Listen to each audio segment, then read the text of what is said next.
예, 꽃피는 5월이 왔습니다. 강단 좌우에도 예쁜 꽃이 피어 있습니다. 장미공원에도 장미가 아름답게 피어 있고요. 새벽기도도 지금 꽃 피어나고 있습니다. 겨울에 추워서 못 나왔던 분들이 새벽기도를 나오셔서 새벽기도 인원이 늘어나는데, 이 꽃피는 5월에 새벽기도 도전해 보시는 분들 계시면 좋을 것 같고요. 우리 성경통독도 꽃 피어나고 있습니다.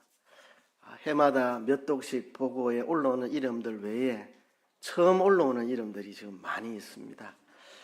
그래서 여러분들 모두가 성경통독 올해 일독을 하시길 바랍니다. 이럴 때는 아멘이 나오셔야죠. 자, 여러분 모두가 올해 성경통독 일독 하시길 바랍니다. 예, 이 꽃피는 5월 너무 좋습니다. 어린이날도 지나가고 어버이날도 지나가고 또 스승의 날도 다가오고요. 다 세상에 있는 제도들인데 우리가 세상에 있는 제도들을 그대로 따라갈 필요는 없죠. 그렇지만 세상에 있는 제도들을 다 배척할 필요도 없습니다. 우리의 삶의 기준은 하나님의 말씀, 성경이 우리 삶의 기준입니다. 이 성경의 채로 걸러가지고 성경의 채에 통과되지 않는 것들은 우리가 버리면 되고, 세상 제도를 할지라도 성경의 채로 걸러서 통과되는 것들은 우리가 활용할 수 있는 제도로 활용하면 좋습니다. 성경이 어린이를 소중히 여기라고 너무너무 강조하고 있고, 성경이 부모를 공경하라고 너무너무 강조하고 있고, 성경이 신앙의 은사들을 소중히 여기라고 너무너무 강조하고 있기 때문에 이 5월에 이런 세상 제도들을 가운데서 우리도 성경의 가르침을 되새기고 실현해 나갈 필요가 있다 생각을 합니다. 그런 점에서 오늘 우리 중고등부 청년부에서 이렇게 참여해서 감사합니다. 우리 중고등부 학생 전원이 지금 참여해가지고 같이 예배를 드리고 있습니다. 그래서 너무너무 기쁩니다. 부모 공경 10계명이라는 제목으로 말씀을 전하는데요. 이미 부모님이 돌아가신 분들은 내 자녀들이 이렇게 살도록 내가 기도하고 도와야 되겠다 이렇게 하시면 되겠고, 부모님이 살아계신 분들은 내가 오늘 말씀 잘 듣고 실행을 해야 되겠다 이렇게 하시면 되겠습니다. 우리 청소년들에게 한번 물어보겠습니다. 고사성어 중에 이런 말이 아이고, 답을 내가 다 적어놨네. 예, 안 물어봐도 되겠습니다. 풍수지탄이라는 말이 있습니다. 풍수지탄. 그죠? 부모님을 모시고자 하지만 이미 부모님이 돌아가시고 계시지 않는 것을 한탄하는 것을 풍수지탄이라고 말을 합니다. 자, 그렇지만 질문할 게 있습니다. 부모님을 모시고자 하는데 부모님이 돌아가시고 안 계셔서 한탄하는 것을 왜 풍수지탄, 바람 풍자, 나무 숫자, 왜 풍수지탄이라고 할까요? 라고 물으면 대답하기가 조금 만만치 않겠죠, 그죠? 그래서 대답을 제가 해드리겠습니다. 어른들은 다 알고 계시는 이야기입니다. 중국의 한시에 이런 구절이 나옵니다. 수욕정이 풍부지하고 자욕양이 친부대하니라. 나무는 고요히 있고자 하지만 바람이 그쳐주지 않듯이 자식이 부모를 봉양하고 하자 하지만 어버이는 기다려주지 않는다. 그런 말이죠. 제가 아주 어릴 때 학교에서 한자 시간에 한자 선생님에게 배운 말입니다. 그런데 어렸을 때지만 이 말씀이 얼마나 가슴속에 팍 박히는지, 그렇다. 내가 부모를 봉양하고 싶어도 부모님은 자꾸 늙어가시고 기다려주지 않는다. 기회 있을 때 부모를 잘 섬겨야 되겠다. 어린 마음에도 이 말씀이 딱 한자 시간에 가슴에 박혀서 지금도 잊혀지지 않는 말씀입니다. 이제 철들어서 부모님 잘 섬기고 싶은데, 이제 성공해서 좀 여유가 있어서 부모님 잘 대접하고 싶은데 부모님은 기다려주지 않습니다. 그래서 우리가 빨리 철들어야 되고, 내가 풍족하게 경제적 여유가 있을 때를 기다리지 말고 지금 할 수 있는 거, 돈 없으면 전화라도 하고, 돈 없어도 뭐 조그만 거라도 하나 대접을 하고, 지금 우리가 그렇게 해야 하겠죠. 그죠? 어버이는 기다려주지 않습니다. 그래서 우리가 기회 있을 때 부모 공경을 해야 될 텐데, 제가 한 10여 년 전에 잠언에서 부모 공경에 대해서 무엇이라고 말하는가 한 10여 년 전에 잠언을 찾아보았습니다.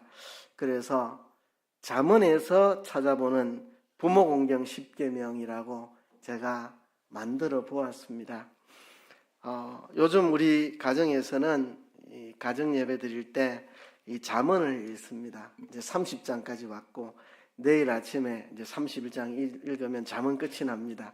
내일 그래서 아마 우리 가족들 이 책거리 하러 아마 외식하러 나갈 것 같은데요. 성경 한 권이 끝날 때마다 우리 가족들 책거리를 합니다. 이번엔 좀 긴 걸 해가지고 모처럼 책거리를 하게 됐는데, 잠언을 읽으면서 느끼는 여러 가지 느낌 중에 하나는 잠언이 부모 공경에 대해서 엄청나게 강조를 하고 있다는 것입니다. 이 잠언에서 부모 공경에 대해서 무엇이라고 말하는가, 제가 한 10여 년 전에 10가지로 추려놓은 게 있습니다. 그래서 제가 잠언에서 찾아보는 부모 공경 10계명이라고 이름을 지었는데요. 구체적으로 어떻게 하는 게 부모 공경이냐 하는 거죠. 제가 오늘은 왜 부모를 공경해야 되느냐 이런 이야기는 하지 않겠습니다. 에베소서 6장에 보면은 내 아버지 어머니께 순종하라, 이것이 마땅하니라. 뭐 설명이 필요 없습니다. 그건 마땅한 것입니다. 사람이라면 부모를 공경하는 게 마땅합니다. 왜 공경해야 됩니까? 이유를 설명할 필요가 없습니다. 그래서 에베소 6장에 내 부모에게 순종해라, 이것이 마땅하니라 그랬습니다. 오늘 제가 성시 낭독할 때 레위기 19장 2절 3절을 읽었습니다. 여러분, 레위기는 하나님 앞에 거룩하게 살아가라는 메시지를 줍니다. 내가 거룩하니 너희가 더 거룩하라. 레위기의 제일 핵심 장이 어디냐? 19장입니다. 19장. 너희는 거룩하게 살아라. 그 19장의 처음이 그렇게 시작을 합니다. 내 부모를 공경하고 나의 안식일을 지키라. 나는 여호와다. 내 부모를 공경하고 나의 안식일을 지키라. 부모 공경하는 것과 하나님을 공경하는 것은 따로 떼어서 말할 수가 없습니다. 내 부모를 공경하고 나의 안식일을 지키라. 하나님을 공경하는 것과 부모 공경하는 것은 별개의 일이 아닙니다. 우리가 부모를 공경함으로 하나님을 공경할 수 있는 거고, 하나님을 공경한다면 반드시 부모를 공경할 수밖에 없는 것입니다. 하나님 공경과 부모 공경은 둘이 아니고 하나입니다. 그래서 왜 부모를 공경해야 되느냐 이런 이야기는 오늘 안 하고요. 구체적으로 어떤 게 부모를 공경하는 것이냐, 잠언을 통해서 10가지를 이야기해 보려고 합니다. 첫째는요, 하나님의 말씀대로 살아가라. 이게 잠언이 말하는 부모 공경의 제일 중요한 것입니다. 율법을 지키는 자는 지혜로운 아들이요, 음식을 탐하는 자와 사귀는 자는 아비를 욕되게 하는 자니라. 자, 율법을 지키는 자가 지혜로운 아들이다. 참, 그 부모를 기쁘게 하고 부모를 영화롭게 하는 지혜로운 아들은 율법을 지키는 자다. 그러니까 하나님을 경외하고 하나님의 말씀대로 살아가는 것이 자녀로 살 수 있는 가장 큰 효도입니다. 좋은 집 사드리면 좋죠.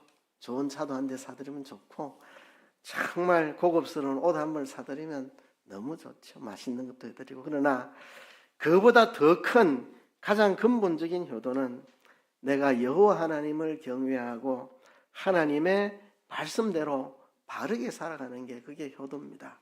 이걸 안 그러세요? 자녀들이 부모 공경, 하나님 공경하고 하나님 말씀대로 사는 게 좋으세요? 좀 비싼 선물 하나 사오는 게 좋으세요, 여러분들?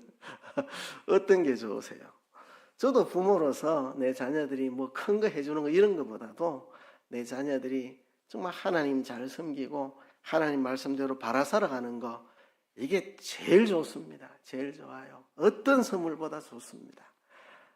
율법을 지키는 자는 지혜로운 아들이요. 하나님 경외하고 하나님 말씀대로 살아가는 것이 가장 큰 효도다. 이것이 잠언이 우리에게 가르쳐주는 지혜입니다. 가장 큰 효도는 하나님 경외하고 하나님 말씀대로 살아가는 게 가장 큰 효도다.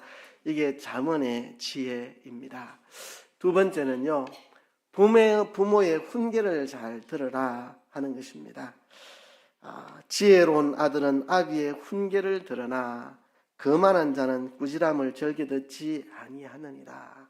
자식이 돼서 부모에게 비싼 거 사드리는 거, 그거보다 부모가 자식에게 좀 잘 되라고 자신들에게 옳은 말, 바른 말 해줄 때 그거를 잘 들을 수 있는 자녀, 이게 효도하는 겁니다. 효도하는 거죠. 지혜로운 아들은 아비의 훈계를 듣지만 거만한 자식은 꾸지람을 즐겨 듣지 않습니다. 부모가 바라는 것은 자식이 출세해서 부모 호의호식 시켜주는 것보다 정말 부모가 자식을 너무너무 사랑해서 정말 인생의 지혜를 가지고 꼭 내 자식에게 이것만은 이야기해주고 싶다, 가르쳐주고 싶다 해서 전하는 지혜를 자식이 반발하지 않고 길을 틀어막지 않고 반항하거나 덤벼들지 않고 순종하는 그것이 부모가 기뻐하는 것이고, 그렇게 하는 것이 부모를 공경하는 것입니다. 우리 한번 생각을 해봅시다. 나는 부모의 올바른 훈계를 잘 받아들이나? 옳은 이야기인 줄 알지만 짜증내고, 옳은 이야기인 줄 알지만 잔소리로 여기고 그렇게 하고 있지는 않는가? 우리 자신을 한번 돌아봅시다. 세 번째는요, 부모의 말씀에 순종하라 그랬습니다. 내 아들아, 내 아비의 명령을 지키며 내 어미의 법을 떠나지 말고, 그렇게 말씀했습니다. 부모의 말씀에 순종해야 됩니다. 에베소서에도 부모 공경에 대해서 두 가지로 말했습니다. 주 안에서 순종하라는 것과 공경하라는 것 두 가지입니다. 주 안에서 순종하는 것, 하나님의 말씀을 어겨서 순종할 수는 없겠죠. 아무리 부모의 말씀이라도 하나님의 계명을 어겨서 순종할 수는 없습니다. 그걸 바꾸어서 말하면 하나님의 말씀을 어기는 것만 아니라면 부모가 하라는 대로 하세요. 제 인생 철학입니다. 어머니가 시키는 거, 성경이 금하는 죄되는 일만 아니면 무조건 그대로 한다. 이게 제 인생 철학입니다. 인생 철학. 어머니 드리려고 뭐를 요리해 갔는데 어머니가 그 중에 절반을 꺼내가지고 요양보호사한테 아이고 아주머니도 좀 드세요 이렇게 드리려고 하면 아무 소리 안 하고 아이고 어머니 얼마 드릴까요? 어머니가 2개 드리라 하면 2개 꺼내드리고 5개 꺼내드리면 5개 꺼내드리고 뭐든지 어머니 시키는 대로, 죄 짓는 일만 아니면 어머니가 하자는 대로 뭐든지, 죄 짓는 일 아닌데 거역할 필요가 뭐가 있습니까? 그래서 죄 짓는 일만 아니라면 그냥 어머니가 하자는 대로 무슨 일이든지 이래 하자면 이래 하고 저래 하면 저래 하고, 내가 부모를 거역할 이유가 없습니다. 죄 짓는 일만 아니면 무조건 부모님 시킨 대로 한다. 제 인생 철학입니다. 인생 철학. 그렇죠? 네 번째, 부모를 근심되게 말고 기쁘게 하라. 우리가 부모를 잘 대접하고 좋은 것으로 봉양하는 거 참 좋죠. 그러나 그런 것들보다 우선되는 게 이런 것들입니다. 잠언을 보면 부모를 공경하는 게 꼭 부모에게 호의호식 시켜주고 화롭게 대접하고 이런 걸 이야기하는 게 아닙니다. 더 근본적인 것을 잠언이 이야기를 합니다. 미련한 아들은 그 아비의 근심이 되고 그 어미의 고통이 되느니라. 내 부모를 즐겁게 하며 너 낳은 어미를 기쁘게 하라. 여러분 한번 생각해 보세요. 내가 부모님 근심시키고 있는 게 뭔지, 부모님의 마음에 고통을 주고 있는 것이 무엇인가. 여러분 그거를 찾아서 버리세요. 부모 근심시키고 있는 거 근심되지 않도록 하셔야 됩니다. 이 5월의 어버이날 좋은 거 사가지고 집에 찾아가는 거 좋지만 그거보다 내가 지금 부모를 근심되게 하는 게 뭐가 있나, 부모님의 마음에 고통을 주고 있는 게 뭐가 있나, 있는 힘을 써서 그 근심거리를 좀 없애고 부모가 근심하지 않도록, 내 때문에 부모의 마음에 고통이 있지 않도록 힘쓰고요. 그리고 내 부모를 즐겁게 하며 너 낳은 어미를 기쁘게 하라. 내가 어떻게 하면 우리 부모님 기쁘게 해드릴까? 그걸 한번 생각해 보세요. 기쁘게 해드릴까? 무엇을 해야 기쁘게 해드릴까? 부모님 맛있는 거 사드려서 기쁘면 맛있는 것도 사드리고, 좋은 옷을 사드려서 좋으면 좋은 옷도 하나 사드리고, 그죠? 내가 뭐 지금 학생이라 그럴 형편이 안 되면, 그죠? 어떻게 하면 내 부모님을 기쁘게 할까? 내가 맨날 아침에 늦게 일어나가지고 부모님이 늘 근심하는데, 내가 아침에 일찍 일어나면 부모님 너무 좋아하시겠다. 그렇게 하세요. 내가 청소를 똑바로 안 해가지고 부모님이 근심하는데, 내가 청소를 잘하면, 내 방 정리를 깨끗이 하면 부모님이 너무 즐거워하시겠다. 그러면 청소를 하시고, 하여튼 내가 부모를 어떻게 즐겁게 할까, 내 낳은 어미를 어떻게 기쁘게 할까, 그거를 연구하세요. 두 가지입니다. 내 때문에 부모가 지금 근심하고 있는 게 뭔가, 그 근심을 덜어드리려고 애쓰시고, 내가 어떻게 하면 부모님 좀 기쁘시게 해드릴 수 있을까, 그거 연구하세요. 그거 연구. 저는 어릴 때 아버지가 하도 어머니 속을 썩이셔가지고, 거기다 또 형님들도 또 어머니 속도 썩이고, 그래서 제 어릴 때 소원은 어머니 기쁘게 해드리는 거. 어찌하면 내가 엄마를 기쁘게 해드릴까. 그래서 재롱도 떨어드리고 어머니 웃으실 때까지 재롱도 떨어보고 설거지도 해드리고 그랬는데, 어떻게 하면 부모의 마음을 기쁘게 해드릴까, 그거를 연구해 보세요. 부모님이 뭐 때문에 나를 근심할까, 내게 대해 뭘 근심하나 찾아가지고 그 근심거리를 들어드리고, 어머니가 어떻게 하면 즐거워할 수 있을까, 그거를 찾아서 하세요. 그게 효도입니다. 그게 효도요. 다섯 번째는 부모를 업신여기지 말고 무겁게 여기라 하는 겁니다. 부모라는 존재를 업신여기지 말고 좀 무겁게 여기고, 부모의 권위를 업신여기지 말고 무겁게 여기고, 부모의 말을 가지고 업신여기지 말고, 이제 뭐 연세도 들고 힘도 없다고 부모가 말하는데 그냥 픽 하고 지나가지 말고, 부모님이 말하면 좀 무겁게 여기고, 그렇습니까? 한번 제가 생각해 보겠습니다. 좀 부모의 마음을 좀 말을 무겁게 여겨야죠. 그죠? 지혜로운 아들은 아비를 즐겁게 해도 미련한 자는 어미를 업신여기느니라. 부모를 업신여기는 자는 미련한 자다 그랬습니다. 부모를 업신여기는 자는 그는 미련한 자입니다. 그는 하나님을 업신여기는 거고, 하나님을 업신여기는 것은 자기를 망하게 하는 것입니다. 그래서 부모를 업신여기는 것은 그는 미련한 자입니다. 불효라고 하지 않고 이게 미련한 자라 그랬습니다. 하나님을 업신여기는 거고, 부모를 업신여기는 건 하나님 업신여기는 거고, 그것은 자기를 망하게 하는 길입니다. 그래서 지혜로운 아들은 부모를 업신여기지 않습니다. 너 낳은 아비에게 청종하고 내 늙은 어미를 경히 여기지 말지니라. 이제 어머니가 연세가 많아지시면 이제 기력도 없고 하니까 늙은 어머니를 가볍게 여깁니다. 사실 우리 사회에 비일비재하는 겁니다. 이제 어머니가 연세 많으시다고 아주 어머니를 웃기게 생각하고, 이제 뭐 어머니가 연세가 많아서 뭘 잘 모르고, 뭐 행정적이나 사무적인 일처리도 못해서 자녀들 의지해야 되고, 뭐 그렇다 보니까 이제 엄마를 아주 우습게 여기는 거. 지식도 부족하고, 뭐 인지력도 떨어지고, 뭐 말해도 빨리 못 알아듣고, 이러니 엄마를 아주 가소롭게 여기고 경히 여기고, 이게 아주 못된 짓입니다. 효도라고 하는 것은 물질적으로 뭐를 드리기 전에 늙은 어머니를 가볍게 여기지 않고, 이제 뭐 걸음도 시원찮고 이제 뭐 모든 게 힘들어도 그런 어머니를 권위 있게 여기고 무겁게 여기는 거, 이게 바로 효도입니다. 그래서 다시 말하지만 잠언이 말하고 있는 것은 그저 세상적 기준으로 부모님 뭐 호의호식 기준 이런 것보다 더 중요한 부모 공경하는 것들을 우리에게 말하고 있습니다.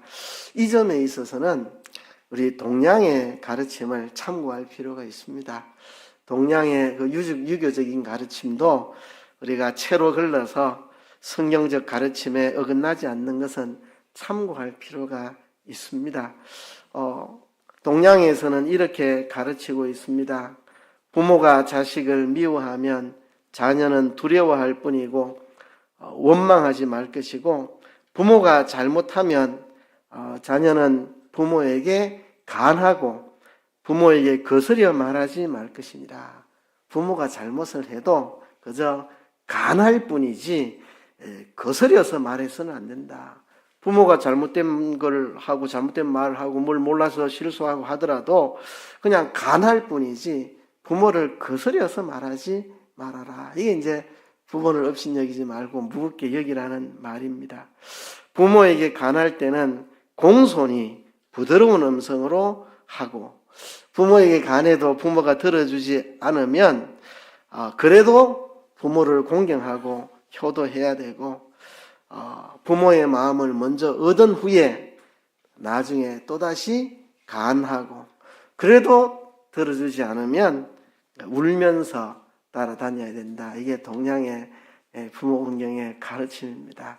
한마디로 말하면 부모를 업신여기지 말고 무겁게 여기라는 겁니다. 부모가 잘못을 하더라도 간할지언정 거스려 말하지 말아라.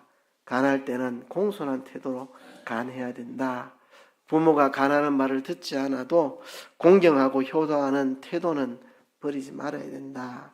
이게 성경적인 체에 걸러서 성경과 어긋나지 않는 동양 유교적인 부모 공경입니다. 우리가 참고할 만한 이야기입니다. 6번째는요, 부모를 구박하거나 저주하지 말라 그랬습니다. 자기의 아비나 어미를 저주하는 자는 그의 등불이 흑암 중에 꺼짐을 당하리라. 여러분, 무서운 말입니다. 무서운 말. 등불이 흑암 중에 꺼짐을 당하리라. 자기의 아버지나 어머니를 저주하는 자, 그의 등불이 꺼져버릴 것이다. 아주 무서운 말을 하고 있습니다. 잠언 19장 26절에도 아비를 구박하고 어미를 쫓아내는 자는 부끄러움을 끼치며 능욕을 부르는 자식이다. 제가 다 기록하진 않았지만 잠언 30장 17절, 우리 가족들이 묵상했던 구절입니다. 잠언 30장. 거기 보면 부모를 조롱하고 어머니에게 순종하지 않는 자는 그 눈이 까마귀에게 쪼이고 독수리 새끼에게 먹히리라. 좀 무서운 말이죠. 그렇죠? 자기 부모를 조롱하고 이런 자식은 그 눈이 까마귀에게 쪼이고 독수리 새끼에게 먹히게 될 것이다. 아주 무서운 표현들. 등불이 흑암 중에, 그의 등불이 흑암 중에 꺼짐을 당하리라. 부모에게 폐역을 부리는 죄악은 정말 하나님에게 진노를 받을, 아주 천벌을 받을 죄라는 것을 우리가 알고 부모를 구박하거나 저주하거나 그런 일 하지 않아야 됩니다. 그것이 하나님이 노여워하는 것입니다. 하나님을 향하여 저주하고 덤벼드는 것과 똑같은 게 부모에게 그렇게 하는 것입니다. 7번째는요, 부모를 영화롭게 하라 그랬습니다. 손자는 노인의 면류관이요 아비는 자식의 영환이라. 이 잠언 17장 나오는 말씀인데, 아마 우리 가족 잠언 묵상할 때 제가 이 말씀을 가지고 피차 그렇게 하자. 손자는 노인의 면류관이고 아비는 자식의 영환이라. 부모도 자식이 영화가 되고 자식도 부모의 면류관이 될 수 있도록, 부모도 어디 자식들이 나가서 우리 아버지, 우리 어머니 자랑스럽게 여기는 그런 부모가 되도록 힘쓰고, 자식도 어디 가서 부모의 면류관이 될 수 있도록 피차 부모 자식 간에 우리 자식들이 어디 가도 우리 아버지, 우리 어머니 자랑스럽게 여길 수 있도록, 또 자식들도 부모가 어디 가든지 나를 영화롭게 생각할 수 있도록 그렇게 해야 된다. 그렇죠? 부모를 영화롭게 해야 됩니다. 나 때문에 어디 가도 부모가 칭찬 듣고 존경받고 인정받고 영광을 얻을 수 있도록 그렇게 하는 것이 바로 효도입니다. 8번째, 부모의 징계를 순히 받으라 그랬습니다. 잠언 3장 12절에 보면 대저 여호와께서 그 사랑하시는 자를 징계하시기를 마치 아비가 그 기뻐하는 아들을 징계함 같이 하시느니라. 하나님이 우리를 징계하시는 것과 부모가 자식을 징계하는 것을 같은 선상에 놓고 이야기를 합니다. 하나님이 우리를 사랑하시기 때문에 우리에게 때로 징계하십니다. 우리에게 좋은 현실만 주시는 게 아니고 시련과 역경과 아픔을 주십니다. 왜? 우리를 사랑하셔서 그냥 뭐든지 잘 되게 해놓으면 내 멋대로 엉망으로 살아갈 거니까 한 번씩 하나님이 따끔하게 매를 대서 우리가 정신 차리고 바르게 살도록 하시는데요. 그게 마치 아버지가 그 기뻐하는 아들을 징계하는 것과 똑같다 그랬습니다. 하나님의 징계를 우리가 잘 받을 줄 알아야 되고 또 하나님이 세우신 부모로부터 우리가 징계받을 때 그 징계를 잘 받아야 합니다. 징계를 잘 받는 것은 징계할 때에 돌이키는 것입니다. 돌이키는 거. 그죠? 뭐 징계하는 방법은 여러 가지가 있겠죠. 어릴 때는 매로 징계할 수도 있겠고, 나이가 들면 매는 쓰지 않죠. 말로서 여러 가지 방법으로 자녀를 징계할 수가 있겠죠. 부모의 징계를 순히 받을 수 있는 우리들이 되어야 됩니다. 그게 바로 효도입니다. 9번째는 부모의 소유를 빼앗지 말라는 것입니다. 부모의 물건을 도적질하고서도 죄가 아니다 하는 자는 멸망받게 하는 자의 동료니라. 우리가 부모의 것을 도적질하지 말아야 됩니다. 그렇죠? 부모의 것을. 이거는 뭐 몰래 부모 집에 와가지고 부모가 훔쳐가는 것도 되겠지만 꼭 그렇게 하지 않더라도 뭐 그렇게 하는 사람이 얼마나 있겠습니까? 그러나 자꾸 부모의 것을 가져가려고 하는, 그죠? 이 자식이 돼서 자꾸 부모에게 보태드려야 되지. 자꾸 부모의 것을 가져가려고 하는 것은 올바른 자식의 태도가 아닙니다. 제가 결혼 전에 25살 때 이제 아내 집에 인사드리러 처음 갔는데 처음 갔더니 이제 장인 장모 되실 두 분께서 저보고 들어 보니까 이렇게 교회 개척하고 목회한다고 하면서 돈이 부족해서 처가에서 돈도 가져가는 그런 목사님들도 있는 것 같은데 이렇게 하시길래 제가 25살의 그 혈기를 가지고 제가 아주 용기 있게 말했습니다. 어르신들, 제가 목회 나가려고 하는 것은 누구에게 폐를 끼치려고 나가는 게 아닙니다. 내 삶을 바쳐서 누군가를 구원하려고 나가는 겁니다. 내가 왜 처가에 폐를 끼칩니까? 절대 그런 일이 없을 것입니다. 나는 내 삶을 바쳐 사람을 구원하기 위해 목회 나가는 것이지 누군가의 짐되고 그렇게 하려고 목회 나가는 게 아닙니다. 내가 10원 하나 처가에 신세 지는 일이 없을 것입니다. 이렇게 용기 있게 25살 때 말을 했습니다. 그리고 지금까지 10원 한 장 처가에 도움 받은 거 없습니다. 없어요. 하나도 저는 제 스스로 하나님께 기도하고 하나님의 도움 받아서 살아왔지 누군가의 도움으로 살지 않았습니다. 제가 아내랑 결혼할 때 어머니가 얘야 아버지한테 말해가지고 전세금 한 3천만 원만 달라 해라. 아버지가 줄 거다. 하지 않겠습니다. 나는 10원도 도움 안 받고 내 스스로 하겠습니다 하고 싹 선을 끊고 그냥 맨몸으로 나와서 결혼해가지고 살았습니다. 뭐 부모의 도움을 받으면 절대 안 된다 그런 이야기 하려는 게 아니고 자식된 도리로서는 어쨌든지 부모의 것을 탐하는 마음을 가져서는 안 된다는 이야기입니다. 뭐 필요할 때는 자식이 뭐 부모의 도움을 받을 수도 있겠죠. 저도 뭐 자식들에게 필요하다면 언제든지 도움을 줄 마음을 갖고 있습니다. 그러나 자식된 도리로서는 부모의 것을 탐하는 자가 되어서는 안 되겠다는 거. 부모의 것을 탐하지 않는 사람이 되어야 된다는 거. 이게 바른 자세입니다. 10번째는 부모와 관련된 사람을 소중히 여기라. 내 친구와 내 아비의 친구는 버리지 말며 내 환난 날에 형제의 집에 들어가지 말지어다 했는데요. 내 친구를 저버리면 안 됩니다, 사람이. 그죠? 정치판을 보면 영원한 친구도 없고 적도 없습니다. 내가 권력 잡을 수만 있다면 어제까지 친구하고도 등 돌리고 어제까지 원수하고도 손잡고, 참 정치판이 정말 지저분하고 더러운 곳입니다. 정치판은 참 사람이 발들일 만한 곳이 아닙니다. 참 친구에 대한 의리가 있고 신의가 있어야죠. 그런데 내 친구만이 아니고 내 아비의 친구를 버리지 말아라. 내 아비의 친구를 버리지 말아라 그랬습니다. 여러분, 부모와 관계된 사람들을 소중히 여겨드려야 됩니다. 내 부모님이 소중히 여기는 누군가가 있다면 아이고 아버지 그분 한번 모시고 오세요. 내가 대접해드리겠습니다 하고, 그죠? 내 부모님이 소중히 여기는 사람을 내가 소중히 여겨드리는 그런 사람이 되어야 합니다. 내 부모님이 가족들, 집안 사람들 소중히 여기면 부모님과 함께 집안 사람들 같이 돌아보고, 부모님에게 소중한 친구가 있으면 자식된 도리로 그분들에게도 대접을 하고, 그죠?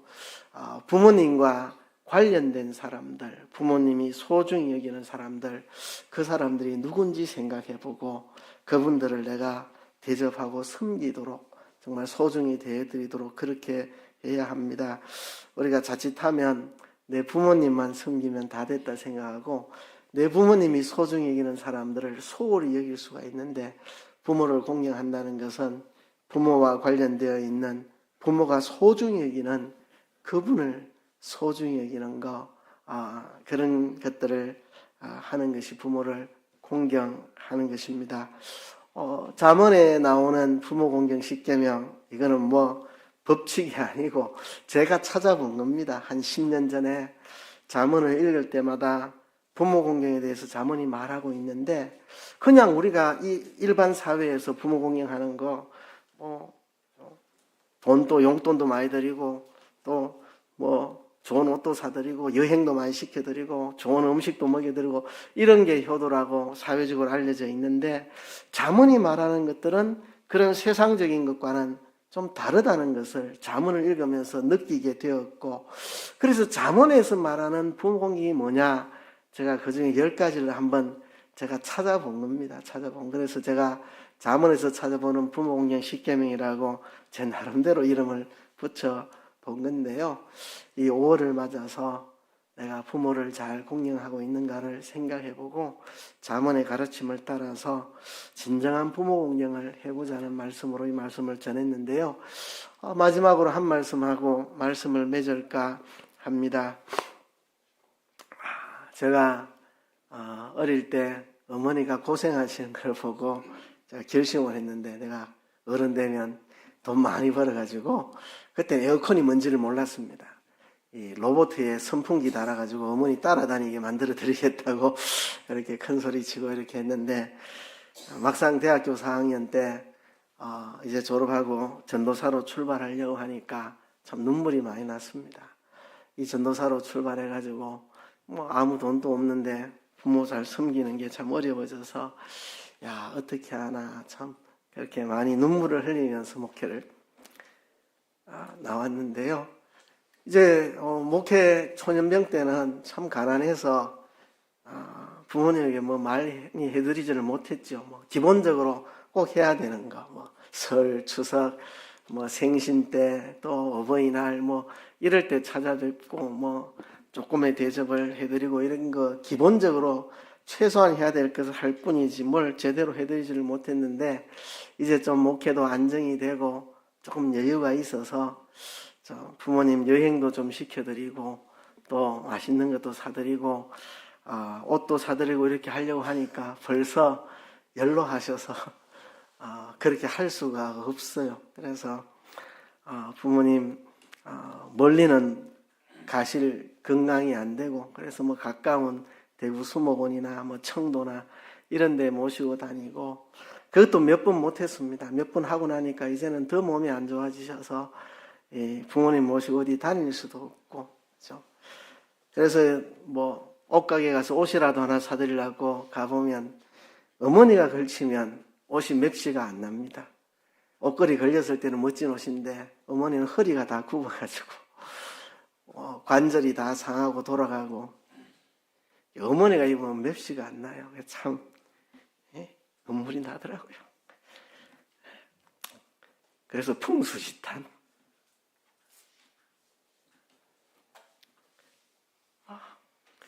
기다려주지 않습니다.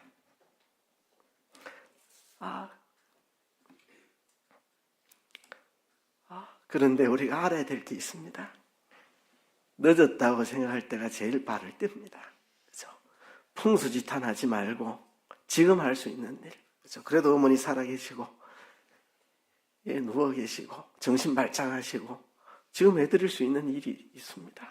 전화해드릴 수 있고 또 드실 수는 있으니까 맛있는 거 해드릴 수 있고 그래서 우리가 풍수지탄하지 말고 늦었을 때가 제일 빠른 때입니다. 지금 할 수 있는 일, 지금 할 수 있는 일. 그렇죠? 제가 풍수지탄이라는 말로 시작했는데 풍수지탄하지 말고 늦었다고 생각할 때가 제일 빠를 때입니다. 지금 할 수 있는 일이 뭐냐? 내가 지금 할 수 있는 일이 뭐냐? 그걸 찾아야 됩니다. 전화 한 통 해주는 건지 자주 찾아가서 옆에 있어주는 건지 옷 한 벌이라도 사드리는 건지 맛있는 음식이라도 요리해 가는 건지 용돈이 필요한지 대화 상대가 필요한지 지금 할 수 있는 일 그거 해야 됩니다. 지금 할 수 있는 일 잠언에서 나오는 이 10가지 다 지금 할 수 있는 일입니다. 지금이라도 할 수 있는 일입니다. 지금이라도 그죠? 우리가 지금 할 수 있는 일을 찾아서 하는 우리가 되어야 할 것입니다. 말씀을 생각